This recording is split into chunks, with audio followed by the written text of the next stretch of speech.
다 함께 찬송가 560장 주의 발자취를 따름이 어찌 기쁜 일이 아닌가 찬송가 부르신 후에 기도드립니다.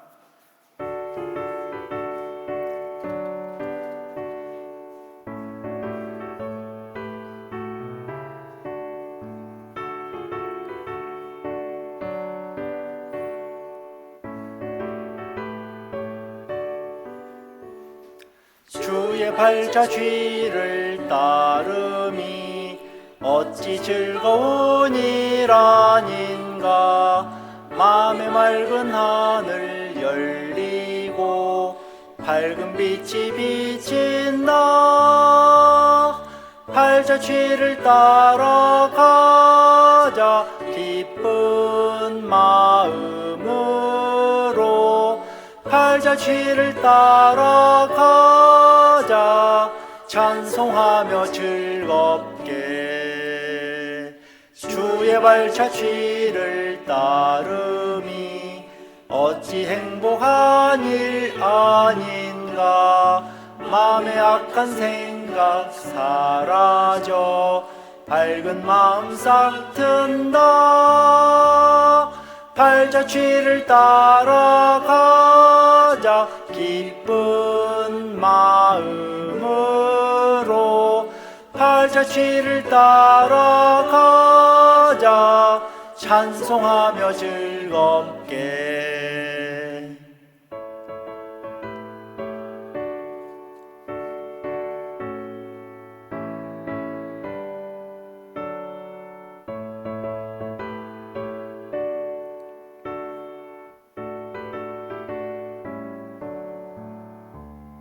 주의 발자취를 따름이 어찌 든든한 일 아닌가. 마음의 두려움은 사라져 새로운 힘 솟는다.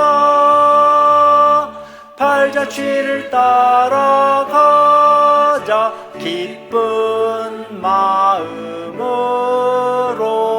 발자취를 따라가자 찬송하며 즐겁게. 아멘. 기도드립니다. 은혜가 풍성하신 하나님 우리 아버지, 오늘도 새로운 하루를 맞이하게 하시니 감사합니다. 오늘도 선하신 주님을 벗삼아 주님과 동행하며 선한 행위로서 주님을 즐거이 따를 수 있도록 인도하여 주시옵소서. 주님, 악은 모든 그 모양이라도 버리라고 하셨사오니 우리 안에 정직한 영을 새롭게 하여 주옵소서. 주님, 예수님의 발자취를 따라 살기를 원합니다. 우리에게 무엇이 옳고 그른지 올바른 분별력을 주시옵소서.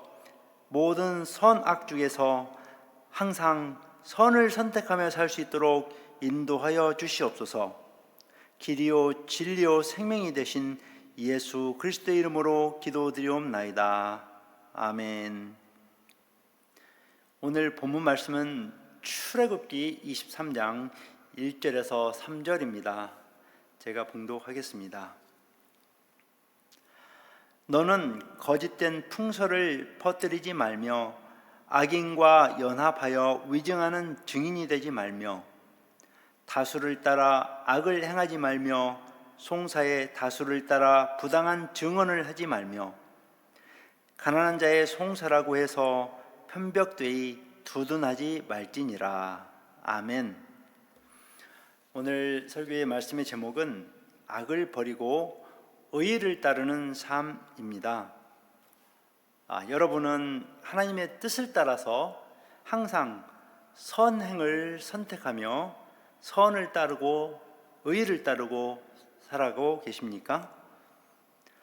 네, 하나님은 선하시고 또 동시에 공의로우신 분이십니다. 하나님의 속성이시죠. 출애굽할 때 이스라엘 백성에게 하나님께서 시내 산에서 주신 10계명은 하나님의 사랑의 그 속성이 들어있는 계명이었습니다. 또한 이스라엘 백성에게 주신 규례들과 여러 법도들을 그 속에는 하나님의 선하심과 또 공의가 들어 있습니다. 특별히 하나님의 공의는 재판할 때 사용하는 규례를 통해서 잘 나타나고 있습니다. 오늘 본문 말씀 출애굽기의 1절에서 3절까지 말씀을 간단하게 표현하면 이와 같습니다. 법정에서 증인으로 설 때 거짓 증거를 하지 말라. 다수를 따라 악을 행하지 말라. 가난한 자의 송사라도 공정하게 판결하라. 이러한 메시지입니다. 한마디로 악행을 버리라는 말씀이죠. 하나님께서 그의 백성, 그의 택하신 성도들에게 악을 행치 말라고 하십니다. 사사로운 이해관계에 따라서 판결하지 말라고 하셨습니다.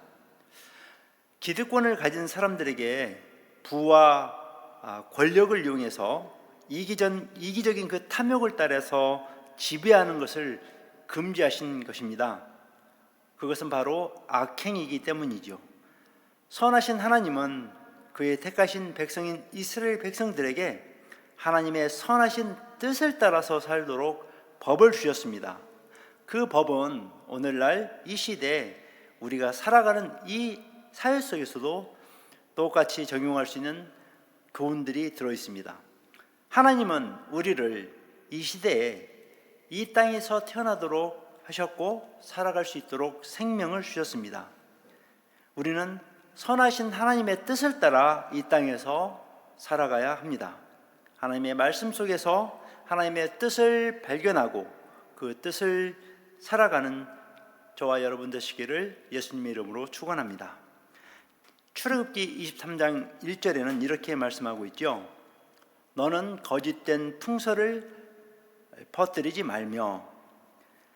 허망한 풍설이라 함은 세상의 바람처럼 돌아다니는 뜬 소문이라는 뜻입니다.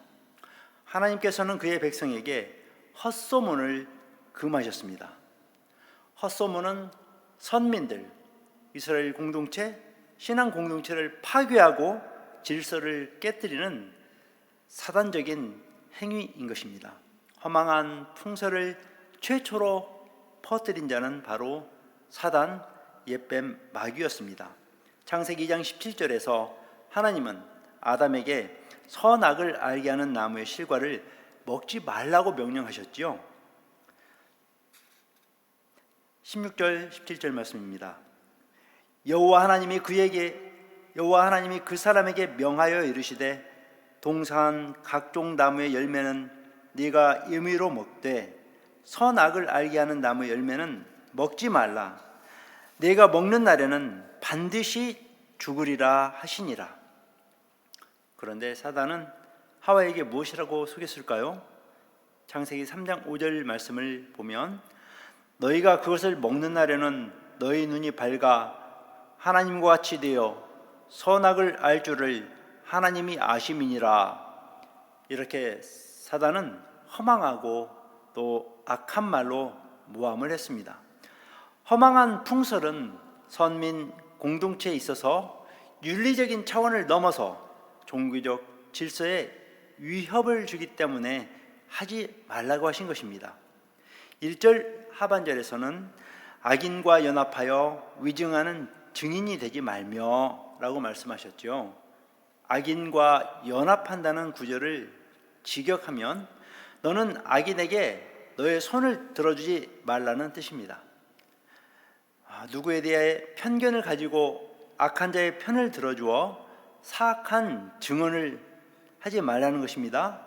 법정에 있어서 증인이 부자를 비호하기 위해서 가난한 자를 모함하는 것을 시사하고 있습니다. 이것은 적극적으로 악에 동조하는 행위가 되기 때문에 곧 자기 자신도 악한 자가 되는 것입니다. 사단의 허망한 풍설은 결국 하나님의 선하심을 무함하여 하나님과 그 인간 사이를 이간질하는 것입니다. 중상모략은 그 죄질이 아주 나쁜 것입니다. 비록 중상모략에서 벗어난다 할지라도 그 남아있는 상처는 굉장히 파괴적이고 폭력적이 되는 것입니다. 우리 성도들은 허망한 풍설이나 중상 모략을 해서는 안 됩니다. 타인을 함부로 모함하는 악을 행하지 말아야 합니다. 요즘 SNS 참 거짓과 가짜 뉴스들이 난무하지요. 참과 진실이 아닌 거짓말이 너무나도 많습니다. 왜 갈수록 이렇게 속임수와 거짓이 점차 많아지는 것일까요? 그것은 세상이 악한 증거이고 세상의 마지막 날이 점점 가까워지고 있다는 징조 중에 하나로 볼 수 있습니다. 우리는 언제 어디서나 항상 진실을 말하는 성도로 살아가야 합니다. 출애굽기 23장 2절 말씀에는 이렇게 기록하고 있습니다. 다수를 따라 악을 행하지 말라. 다수를 따라 악을 따르면 거룩해야 할 선민 공동체의 질서를 깨뜨리게 됩니다. 우리는 민주주의 국가에서 살기 때문에 습관적으로 다수결의 원칙을 따르게 되죠. 우리는 다수의 백성들의 생각보다는 오직 한 분, 진리 대신 하나님의 뜻을 마음속에 새기고 행하는 것을 그 기준으로 삼아야 합니다. 다수를 따라 악을 행하는 것과 송사에서 다수를 따라 거짓 증거를 하는 것 역시 선민 공동체의 신앙과 질서를 깨뜨리는 죄악인 것입니다. 인류의 역사를 보시게 되면 프랑스 대혁명이나 공산주의 혁명, 표면상으로는 다수의 보편적인 욕구를 이루는 혁명이었습니다. 그러나 하나님의 진리는 다수의 불의한 자들 앞에서 온갖 핍박에도 굴하지 않았던 소수 사람들의 희생과 헌신에 의해서 지켜졌습니다. 다수의 불의한 자들이 진리를 따르는 소수의 사람들을 핍박하고 죽이기까지 하는 일들이 성경에는 종종 등장합니다. 사도행전 4장을 보면 진리의 복음을 전하였던 베드로를 당시 종교 지도자들이 핍박하였습니다. 예수님의 제자 베드로가 복음을 전할 때 5천 명이나 되는 사람들이 예수님을 믿게 됩니다. 그 당시 이것을 시기하던 지도자들, 곧 대제사장 안나스와 관원들, 장로들, 서기관들이 성령으로 충만했던 그 베드로를 잡아서 위협했다는 그 내용도 한 예가 됩니다. 사도행전 7장에서 진리의 말씀을 전하던 스데반 집사를 다수의 사람들이 돌로 쳐 죽이는 사건도 나옵니다. 사도행전 12장 1절에서 19절 말씀을 보면 당시의 왕이었던 헤롯이 교회 중에 몇 사람을 칼로 죽이지요. 이때 요한의 형제 야고보도 칼로 죽임을 당하게 됩니다. 베드로조차 옥에 잡아 넣어서 죽이려고 합니다. 당시의 군중들은 권력을 가진 진리를 모르는 사람들을 무조건 따라갔다는 사실을 우리는 알 수가 있지요. 우리는 많은 사람들이 주장하거나 행동한다고 해서 무조건 따라가서는 안 됩니다. 우리가 어떤 행동을 취하기 전에는 그 행위가 하나님 보시기에 어떠한지 잘 생각하고 분별하고 판단하여 행동해야 합니다. 그러면 다수를 따라 악을 행하지 않도록 하기 위해서 우리는 어떻게 해야 할까요? 첫째로 군중 심리에 부안해동하여 맹목적으로 따라가지 않도록 해야 합니다. 인간은 본능적으로 다수의 행동에 대해 시시비비를 따지지 않고 맹목적으로 따라갈 때가 참 많습니다. 예수님을 십자가에 못 박으라고 외치던 군중들, 사도 바울을 돌로 치라고 소요를 일으켰던 에베소의 군중들, 그들은 자신들이 무엇을 위해 모였는지도 모른 채 군중 심리에 따라 악행을 저질러 버렸습니다. 성도들은 오직 하나님의 말씀에 따라 공의로 판단해야 합니다. 둘째로 다수를 따라 악을 행하지 말라고 하는 것은 세상의 힘과 무력의 방식을 따르지 말라는 것을 의미합니다. 세상 사람들의 그 부와 명예와 권세를 얻는 방법은 도덕적 기준보다도 다수를 염두에 둔 힘의 원리에 근거를 두고 있습니다. 셋째로 다수를 따라 악을 행하지 말라는 것은 세상 사람들과 연합하여 악을 행하지 말라는 것을 의미합니다.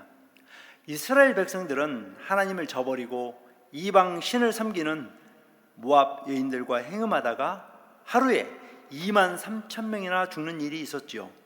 민수기 25장 1절에서 9절 말씀이 그 내용입니다. 출애굽을 하던 이스라엘 백성들이 이 시딤이라는 땅에 거할 때에 하나님께서 가증히 여기시는 일을 저질러 버렸습니다. 모압 여자들과 음행하기를 시작했던 거죠. 모압 여자들이 자기들이 섬기는 신들에게 제사할 때에 이스라엘 백성들이 그들의 신들에게 절하는 사건이 벌어진 것입니다. 몇몇 사람들이 하던 우상 숭배를 점차 많은 사람들이 따라하게 된 것이죠. 이 사건으로 2만 4천 명이 연병으로 죽게 됩니다. 이와 같이 다수를 따라 뇌압부동하며 무조건 따라가지 말고 또한 세상의 힘과 무력을 따르지도 말고 세상 사람들과 연합하여서 악한 길로 가서는 안 되는 것입니다. 출애굽기 23장 3절 말씀이죠. 가난한 사람의 송사를 편벽되게 하지 말아야 합니다. 하나님께서는 가난한 자의 송사라고 편벽되이 두어하지 말라고 하셨습니다. 가난한 자는 구체적으로 어떤 사람들을 말하는 걸까요? 첫째로 물질적으로 가난한 자들입니다. 가난은 인류 역사 이래로 역사 속에서 사라지지 않는 어두운 그림자 같습니다. 가난은 질병, 죽음, 또 전쟁과 더불어서 인류의 삶을 암울하게 하는 부정적인 요소입니다. 사회의 법은 원시세계일수록 그 물질적으로 가진 것이 많고 또 물리적으로 힘든 자들을 위해서 한쪽으로 제정되었습니다. 약육강식의 먹이사슬처럼 물질적으로 가난한 사람들은 자연스럽게 다수였습니다. 그들은 고대 세계에서 가진 자들에게 억압당하고 착취당하기가 일쑤였습니다. 그와 같은 고대 사회의 악패를 방지하기 위해서 하나님께서는 가난한 자의 송사를 편벽되이 하지 말 것을 명하신 것입니다. 둘째로는 가난한 자는 또한 영적으로 가난한 자를 가리킵니다. 성경은 그리스도 안에서 하나님의 백성들이 된 성도들을 영적으로 가난한 자들이라고 묘사하지요. 마태복음 5장 2절 말씀에서 심령이 가난한 자는 복이 있나니 천국이 저희 것이미요. 가난한 자는 하나님의 언약과 은혜를 삶의 자원과 기반으로 삼고 사는 사람들입니다. 가난한 자는 세상의 욕망과 권세에 대해서는 가난한 자로서 살아가는 성도들의 삶, 영적으로 가난한 자를 비유하여 말하는 것이죠. 불신 세상은 어둠에 속했기 때문에 항상 경건한 성도들을 미워하고 핍박하기 마련입니다.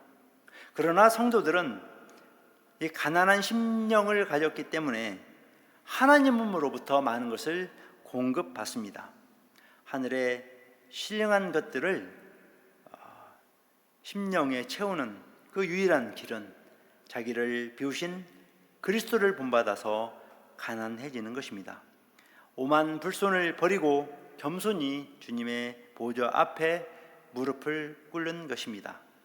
하나님께서는 가난한 자의 송사에 있어서 이렇게 발생하기 쉬운 악패를 막고자 하셨습니다. 그래서 가난한 자의 송사라고 해서 편벽되이 두어 하지 말라고 하신 것입니다. 세상의 재판은 부한 자의 승리로 끝날 경우가 많습니다. 돈과 힘과 권세는 세상 재판관의 판결에 아주 큰 영향을 미치기 때문입니다. 이에 대해서 하나님께서는 공의로운 재판의 시행을 명하셨습니다. 하나님께서 고아와 과부와 나그네처럼 외롭고 힘없는 그러한 사람들의 보호자가 되신다고 하셨습니다. 거룩한 처소에 계신 하나님은 고아의 아버지시면서 또한 과부의 재판장이 되십니다. 이제 말씀을 정리합니다. 성도 여러분, 하나님은 사랑이심과 동시에 공의의 하나님이십니다. 공의의 하나님께서는 거짓으로 증거하지 말고 사회 정의를 확립해야 할 것을 말씀하셨습니다. 이러한 하나님의 말씀을 지켜 행하는 것은 하나님의 언약을 유업으로 받은 하나님의 백성들이 마땅히 해야 할 일입니다. 그리스도 예수의 사람들은 육체와 함께 그 정과 욕심을 십자가에 못 박은 사람들입니다. 갈라디아서 5장 24절 말씀이죠.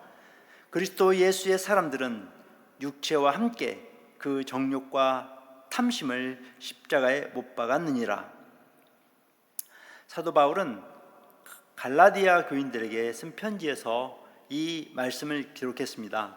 성령의 9가지 열매를 맺는 성령의 사람, 예수의 사람들은 옛사람과 구습을 십자가에 못 박지 않으면 결단코 진정 그리스도의 사람이 될 수가 없는 것입니다. 우리 모두 악행을 버리고 선한 행실로 성령의 열매를 맺는 그리스도인의 삶을 살아가시는 저와 여러분 되시기를 우리 주님 예수님의 이름으로 축복합니다.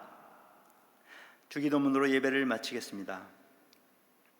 하늘에 계신 우리 아버지여, 이름이 거룩히 여김을 받으시오며 나라가 임하시오며 뜻이 하늘에서 이루어진 것 같이 땅에서도 이루어지이다. 오늘 우리에게 일용할 양식을 주시옵고 우리가 우리에게 죄 지은 자를 사하여 준 것 같이 우리 죄를 사하여 주시옵고 우리를 시험에 들게 하지 마시옵고 다만 악에서 구하시옵소서. 나라와 권세와 영광이 아버지께 영원히 있사옵나이다. 아멘.